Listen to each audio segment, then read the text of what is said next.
હાલો બાળકો, કેમ છો? આનંદમાં? મજામાં છો ને બધા? આપણે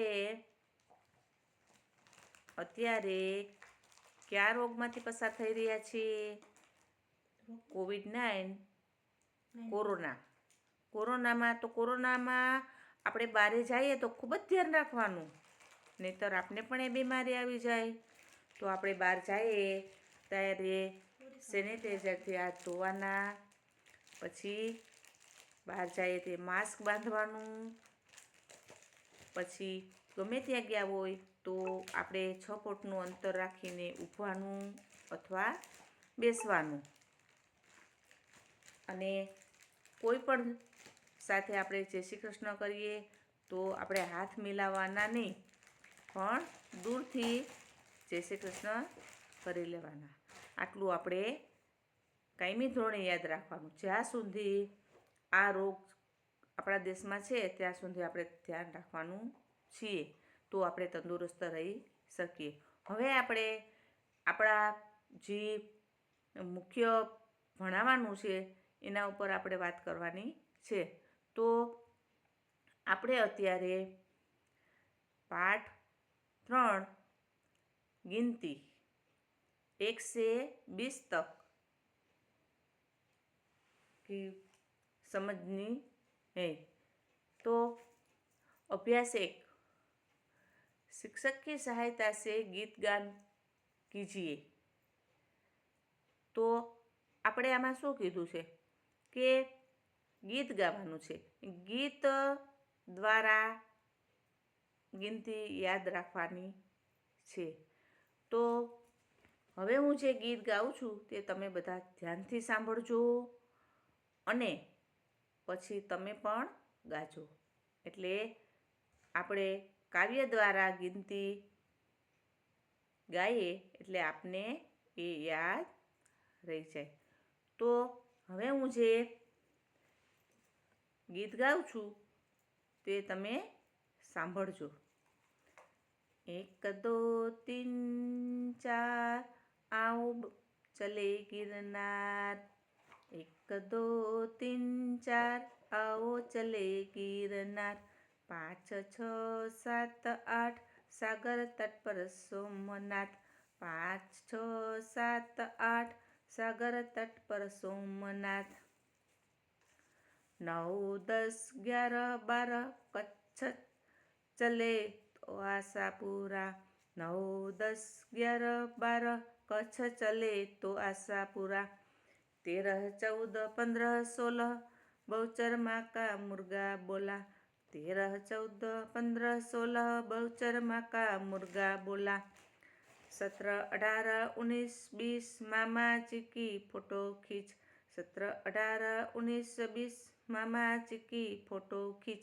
જો આમાં શું કીધું કે તમે કાવ્ય દ્વારા ગિનતી શીખો એટલે તમને જલ્દીથી યાદ રહી જાય.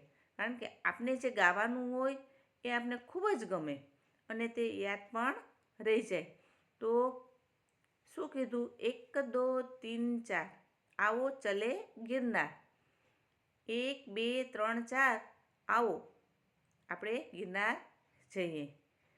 5 6 7 8 સાગર તટ પર સોમનાથ. શું કીધું કે 5 6 7 8 સાગર એટલે કે દરિયાકાંઠે સોમનાથ છે. પછી 9 10 11 12 કચ્છ ચલે તો આશાપુરા. 9 10 11 12 તો કચ્છ છે ત્યાં કેનું મંદિર છે? તો આશાપુરાનું મંદિર છે. તો ત્યાં આશાપુરા જવાનું કહે છે. પછી 13 14 15 16 बहुचर माँ का मुर्गा बोला. શું કીધું? 13 14 15 16 બહુચર માનો કૂકડો બોલે. મુર્ગા એટલે કૂકડો. 17 18 19 20 મામાજી કી ફોટો ખીચ. કે 17, 18, 19, 20 મામાનો ફોટો પાડો. બોલો બાળ દોસ્તો, જો તમે આ કાવ્ય દ્વારા તમે આ ગીત ગાશો તો તમને જરૂર યાદ રહી જશે અને મજા પણ આવશે. હવે જુઓ, નીચે આપણે શું આપ્યું અભ્યાસ 2માં? અંકો કા અનુલેખન કીજીએ. અનુલેખન એટલે જોઈ જોઈને લખવાનું. જો સામે આપ્યું છે, એક ગુજરાતીમાં આપ્યું છે અને એની સામેનો અંક છે એ હિન્દીમાં છે. તો તમને 1, 2, 3 અને 4, તો એમાં તમારે બાજુમાં હિન્દીનો અંક છે એનું અનુલેખન એટલે કે લખવાનું છે. પછી આપ્યો છે 2, તો બાજુમાં પણ તમને હિન્દીમાં 2 લખેલ છે, તે 1, 2, 3, 4 ચારેય ખાનામાં 2 લખવાના છે. પછી આપેલ છે 3, તો એવી રીતના 3 લખવાનું. પછી 4, તો જુઓ 4 છે એ ગુજરાતી અંક કરતાં હિન્દીનો અંક જુદો પડી જાય છે. કેના જેવો લાગે છે? ઇંગ્લિશના આઠડા જેવો. તો ચારેક ખાનામાં એ અંક લખી નાખવાનો. પછી 5, તો 5 છે તો હિન્દીમાં 5નો અંક લખવાનો અને સામેના ચારેય ખાનામાં એનું અનુલેખન કરવાનું. પછી શું આપ્યું? 6, પછી 7, 8 અને 9, તો બધાય અંકો જે સામે ખાના છે એમાં તમારે અનુલેખન લખવાનું છે. હવે શું આપ્યું છે? અભ્યાસ 3, તો गिनती क्रम से बोलते जाइए, क्रम अनुसार जोड़ते आइए और देखिए किसका चित्र बनता है. चित्र में मनपसंद रंग भरिए. તો આમાં શું આપ્યું છે કે ગિનતી આપી છે, બરોબર? તો એમાં તમારે શું કરવાનું? તો એમાં તમારે એક ચિત્ર આપ્યું છે. તો ચિત્ર છે એમાં 1 છે, પછી એના માથે 2, પછી 3, 4, એમ તમારે 5, 6, 7, 8, 9, 10, 11, 12, 13, 14, 17, 18, 19 ને 20, એમ તમારે અંકો જોડવાના છે. તમે બધા અંકો જોડી લેશો પછી કેનું ચિત્ર બન્યું છે? તમને દેખાય છે ને કેનું ચિત્ર બન્યું? કેનું ચિત્ર બન્યું છે એ તમારે જોવાનું છે અને પછી તમે લખજો. હવે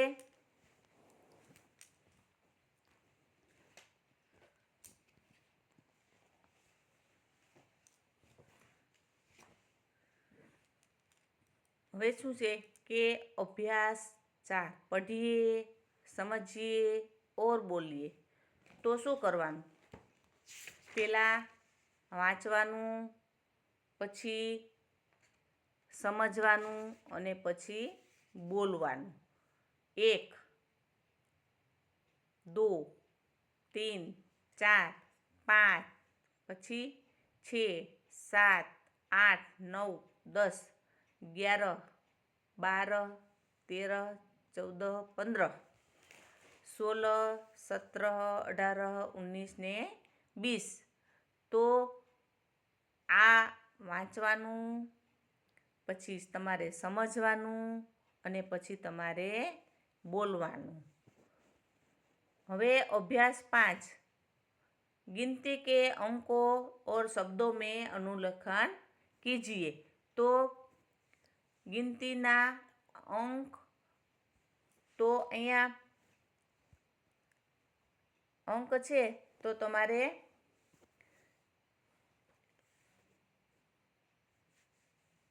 એક લખવાનું. અંક છે એ અહીંયા શબ્દ છે તો શબ્દમાં એક લખી નાખવાનું. અહીં 2 તો સામે 2, 3 તો 3, 4 તો 4, 5 તો 5. એવી રીતના બધામાં તમારે જે શબ્દ સામે છે એ જ શબ્દ તમારે લખવાનો છે.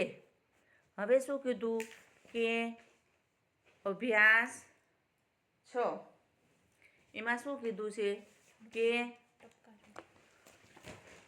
गिनती क्रमिक रूप से बोलते जाइए और रेखा को काटे बिना उन्हें जोड़ते जाइए. तो गिनती क्रमिक એટલે એક પછી જેમ 2 આવે, 3 આવે, 4 આવે, 5 એને ક્રમિક સંખ્યા કહેવાય. તો એ પ્રમાણે ક્રમમાં બોલતું જવાનું અને જોડતું જવાનું. તો એમાં શું છે, એક ક્યાં છે તો એક છે ત્યાં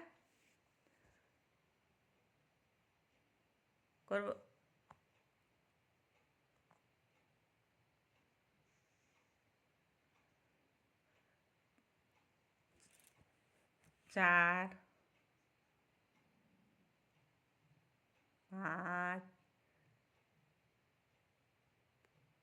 6 પછી 7, 8, 9, 10, 11, 12, 13,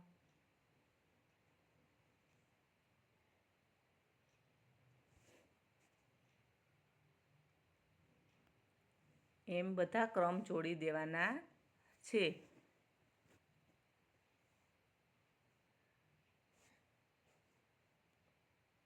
હવે આવ્યું પ્રશ્ન 9.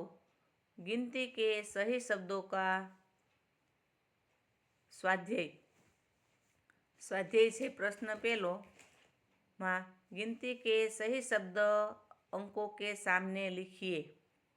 તો તમને જે આપેલું છે એમાં સહી શબ્દ લખવાનો છે. 2 છે તો તેની સામે તમારે શું લખવાનું? 2. આમ લીટી કરવાની છે બરોબર.